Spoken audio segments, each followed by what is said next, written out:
सूफी आंदोलन इस्लाम धर्म का एक आध्यात्मिक आंदोलन था, जिसकी शुरुआत मध्य एशिया और ईरान से हुई और एक समय था जब यह भारत में पहुंचा।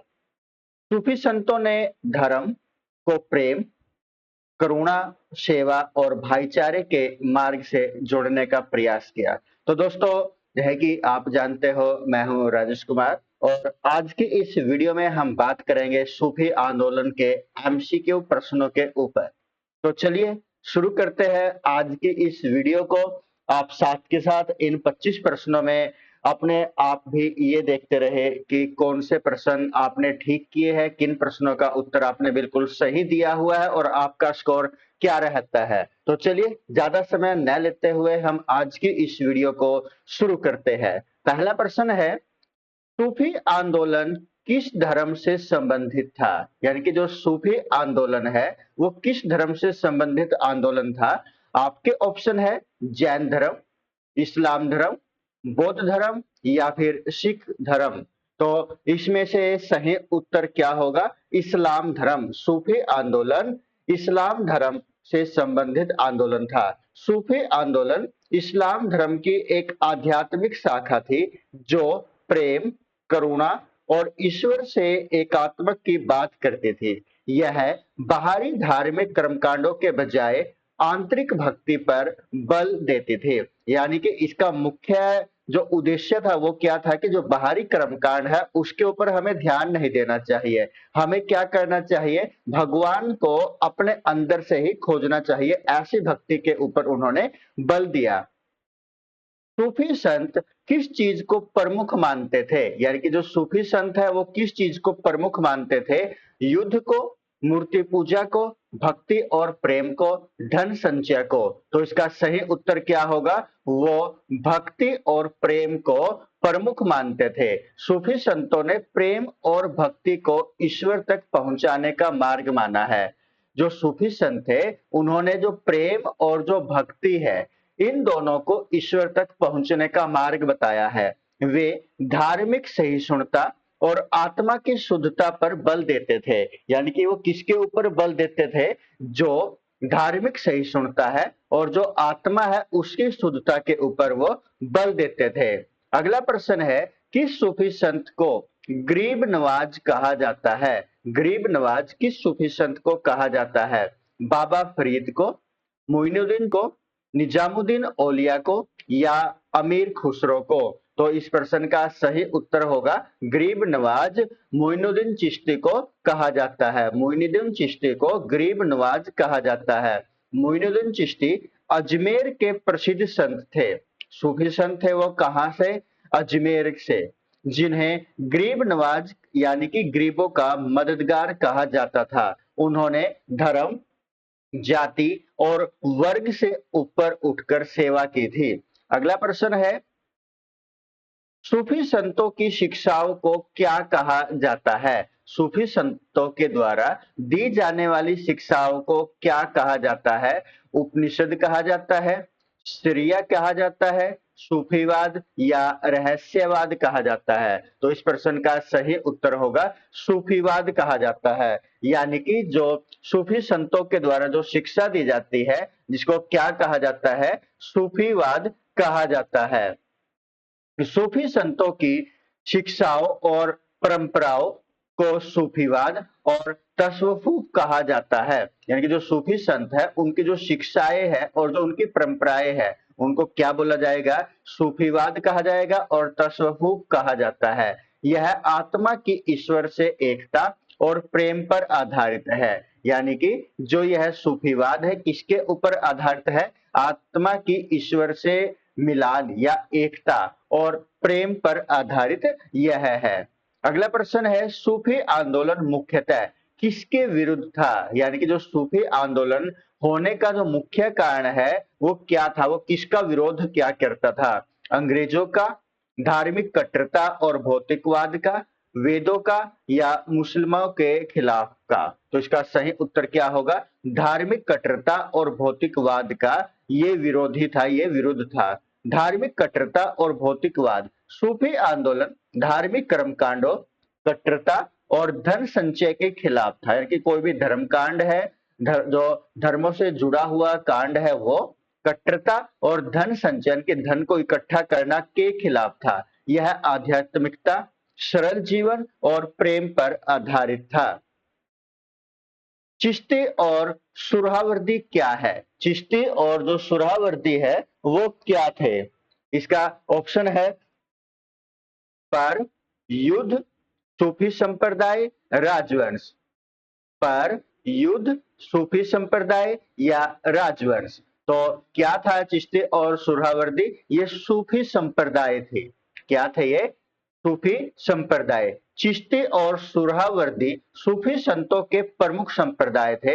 चिश्ती संप्रदाय ने भारत में प्रेम, संगीत और सेवा के माध्यम से सूफी विचार फैलाए थे। यानी कि संतों के विचार किसके माध्यम से फैलाए थे? जो मुस्लिमों से संबंधित थे। तो भारत में वो प्रेम, संगीत और सेवा के माध्यम से इन्होंने अपने विचार फैलाए थे। भारत में सूफीवाद का प्रसार किसके समय में हुआ था? भारत में जो सूफीवाद का प्रसार हुआ था वो किसके समय में हुआ था?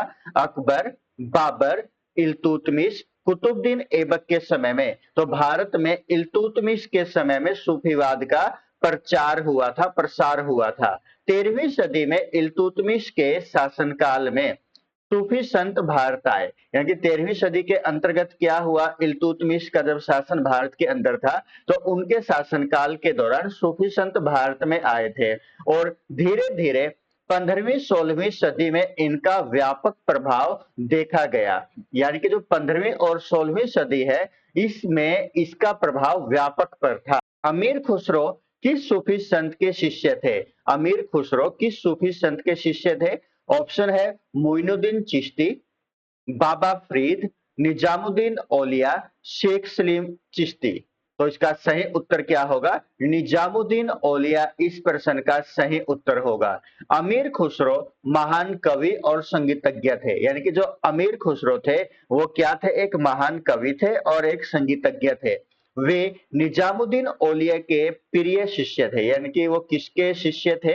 निजामुद्दीन औलिया के अमीर खुसरो शिष्य थे। और उन्होंने कई भाषाओं में कविता रची और उन्होंने जो रचनाएं की है वो कविताओं की है जो अलग अलग भाषा में थी। सूफी संतों ने धर्म प्रचार के लिए किस विधि का प्रयोग किया? यानी कि जो सूफी संत थे उन्होंने क्या किया? धर्म प्रचार के लिए किस विधि का प्रयोग किया था? हिंसा का प्रयोग किया, तर्कवाद का, प्रेम, भक्ति और संगीत का या शास्त्रार्थ का प्रयोग किया? तो उन्होंने किसका किया था? प्रेम, भक्ति और संगीत का प्रयोग किया था धर्म प्रचार के लिए। उन्होंने इसको अपना एक प्रचार का माध्यम बनाया था। उन्होंने कविता, धुन और कव्वाली के जरिए लोगों तक संदेश पहुंचाया था। सूफी संतों के निवास स्थान को क्या कहा जाता है? जो सूफी संत है उनके जो निवास स्थान है उनको क्या कहा जाता है? मठ कहा जाता है, दरगाह, अखाड़ा या आश्रम? सूफी संतों के निवास स्थान को क्या कहा जाता है? दरगाह बोला जाता है।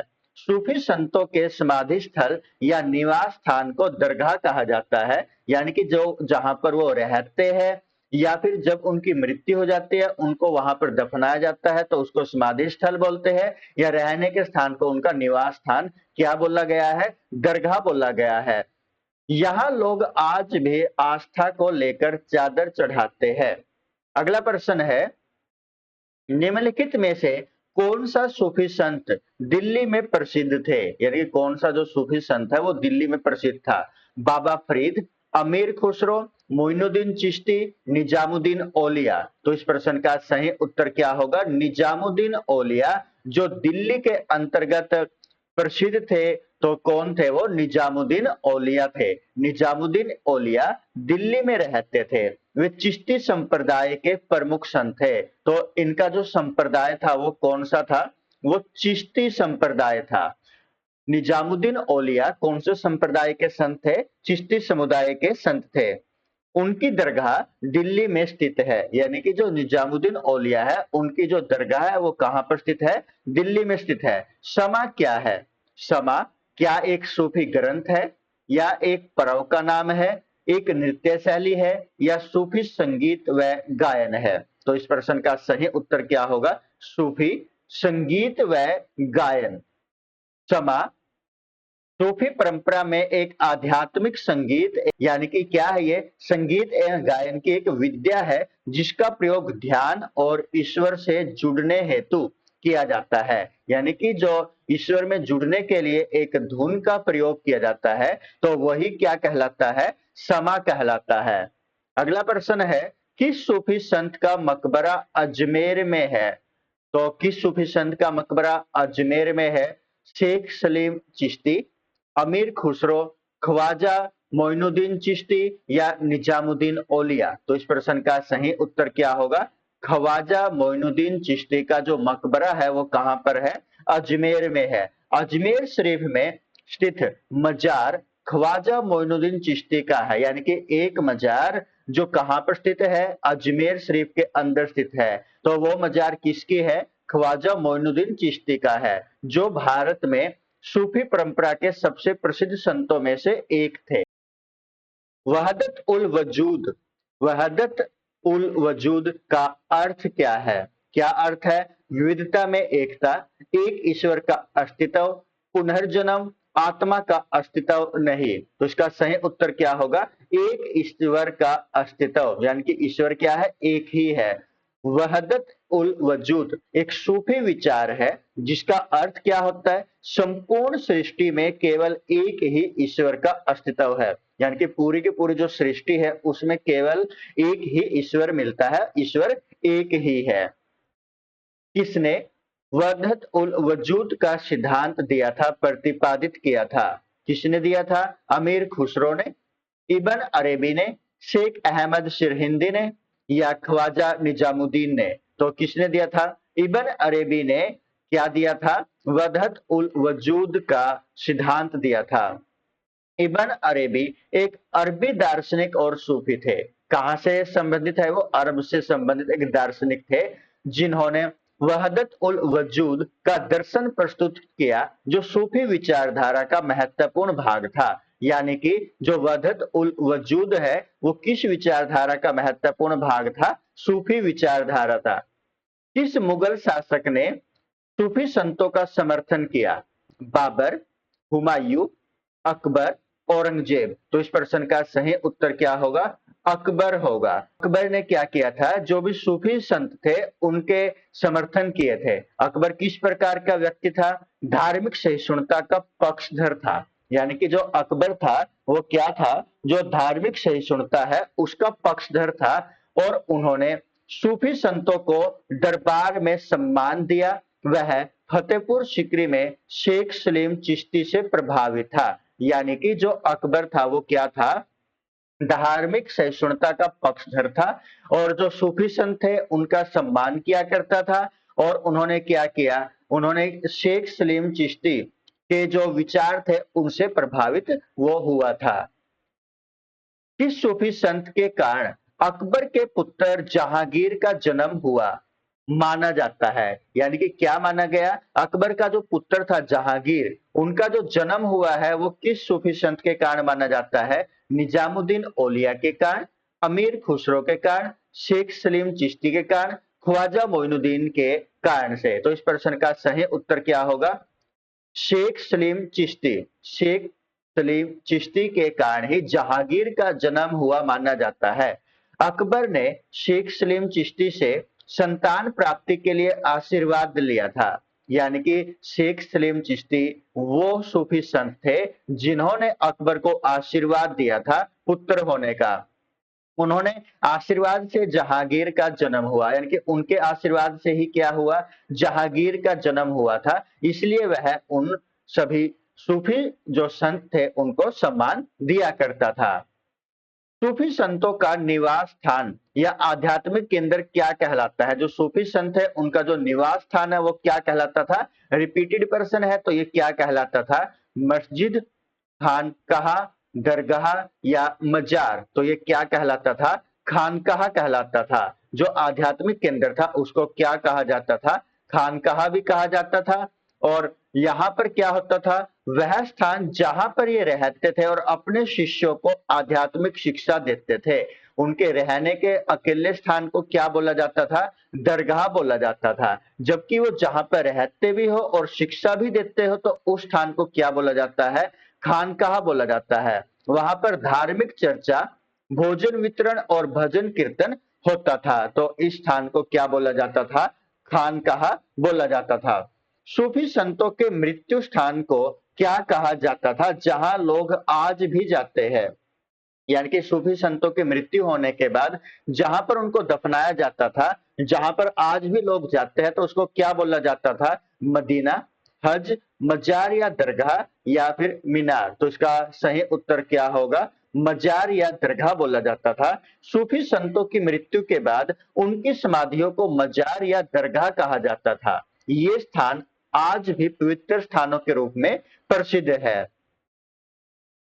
इस सूफी सिद्धांत के अनुसार आत्मा और ईश्वर में कोई भेद नहीं है। यानी कि ऐसे सिद्धांत कौन सा है जिसके अनुसार आत्मा और ईश्वर में कोई भी भेद नहीं है? द्वैतवाद का सिद्धांत, अद्वैतवाद या वहदत उल वजूद या पुनर्जन्म? तो इस प्रश्न का सही उत्तर क्या होगा? वहदत उल वजूद होगा, जिसमें सूफी सिद्धांत है जिसके अनुसार संपूर्ण ब्रह्मांड एक ही ईश्वर की अभिव्यक्ति है। यानी कि संपूर्ण ब्रह्मांड का निर्माण करने वाला कौन है? एक ही ईश्वर है। इसमें आत्मा और परमात्मा में एकता मानी जाती है। यानी कि इसमें क्या माना जाता है कि जो ईश्वर है वो एक ही है। शेख अहमद सिरहिंद ने किस सूफी सिद्धांत की आलोचना की है? वहदत उल वजूद, अद्वैतवाद, सूफी संगीत, कर्म सिद्धांत? तो इस प्रश्न का सही उत्तर क्या होगा? वहदत उल वजूद होगा, जिसने जो शेख अहमद सिरहिंदी थे जिसने इस सिद्धांत की आलोचना की। शेख अहमद सिरहिंदी एक इस्लामी विचारक थे जिन्होंने वहदत उल वजूद का विरोध करते हुए वहदत उस शहूद का समर्थन किया। वहदत उस शहूद का समर्थन किया था जिसमें ईश्वर और जीव को अलग मानना है। यानी कि ईश्वर अलग है और जीव अलग है। जबकि जो वहदत उल वजूद क्या कहता है कि ईश्वर एक ही है। अगला प्रश्न है, फाना किस सूफी प्रक्रिया को कहा जाता है? फाना किस सूफी प्रक्रिया को कहा जाता है? ध्यान, मृत्यु, अहंकार का अंत या पुनर्जन्म को? किसको कहा जाता है? जब अहंकार का अंत हो जाता है तो उसको क्या बोला जाता है? फाना कहा जाता है। सूफी साधना में फाना का अर्थ है जिसमें व्यक्ति अपने अहंकार का और व्यक्तित्व का पूर्ण लोप कर देता है ताकि आत्मा ईश्वर में विलीन हो जाए, ताकि जो आत्मा है वो किस में मिल जाए? ईश्वर में मिल जाए। भारत में सूफी आंदोलन को किसने सबसे पहले संगठित रूप दिया था? यानी कि भारत के अंदर जो सूफी आंदोलन है उसको सबसे पहले संगठित रूप किसने दिया था? बाबा फरीद ने, अमीर खुसरो ने, ख्वाजा मोइनुद्दीन चिश्ती को, शेख सिरहिंद को? तो इसका सही उत्तर क्या होगा? ख्वाजा मोइनुद्दीन चिश्ती को इसका श्रेय जाता है कि उन्होंने सूफी आंदोलन को भारत में सबसे पहले संगठित किया था। 12वीं शताब्दी में ख्वाजा मोइनुद्दीन चिश्ती भारत आए और उन्होंने सूफी आंदोलन की आधारशिला रखी। ख्वाजा मोइनुद्दीन चिश्ती कब भारत में आए थे? 12वीं शताब्दी के अंदर वो भारत आए थे और उन्होंने भारत के अंदर जो सूफी आंदोलन है उसकी आधारशिला रखी। उन्होंने लोगों में भाईचारे और प्रेम का संदेश फैलाया था। किस सूफी संत को हिंदी का पहला सूफी कवि माना जाता है? अमीर खुसरो को, बाबा फरीद को, सलीम चिश्ती को, मलिक मोहम्मद जायसी को? तो इस प्रश्न का सही उत्तर क्या होगा? बाबा फरीद होगा। बाबा फरीद को पंजाबी और हिंदी के पहले सूफी कवि के रूप में जाना जाता है। बाबा फरीद जो हिंदी और जो पंजाबी है इन दोनों के सूफी कवि के रूप में जाना जाता है। उनके दोहे गुरु ग्रंथ साहिब में भी शामिल है। गुरु ग्रंथ साहिब जो कि एक पंजाबी का ग्रंथ है। सूफी संतों की परंपरा का मुख्य उद्देश्य क्या था? जो सूफी संत थे उनकी जो परंपरा है उसका मुख्य उद्देश्य क्या था? इस्लामिक कानून फैलाना, युद्ध में भाग लेना, ईश्वर से प्रेम और आत्मिक एकता, राजनीतिक शक्ति प्राप्त करना? तो इसका सही उत्तर क्या होगा? ईश्वर से प्रेम और आत्मिक एकता। सूफी परंपरा का जो उद्देश्य था वो आत्मा को शुद्ध कर ईश्वर से प्रेम और आत्मिक मिलन प्राप्त करना था। यानी कि जो सूफी परंपरा था उसका जो जो उद्देश्य था वो क्या था? ईश्वर से प्रेम करना और आत्मिक मिलन प्राप्त करना, जिन्होंने बाह्य आडंबरों को हटा करके आंतरिक साधना पर बल दिया था। तो दोस्तों, आपको हमारी ये वीडियो किस प्रकार की लगी हमें कमेंट बॉक्स में आवश्यक बताएं, और आपका स्कोर कितना रहा, आपके 25 में है कितने अंक आए, तो आप वो कमेंट बॉक्स में भी लिखें। धन्यवाद दोस्तों।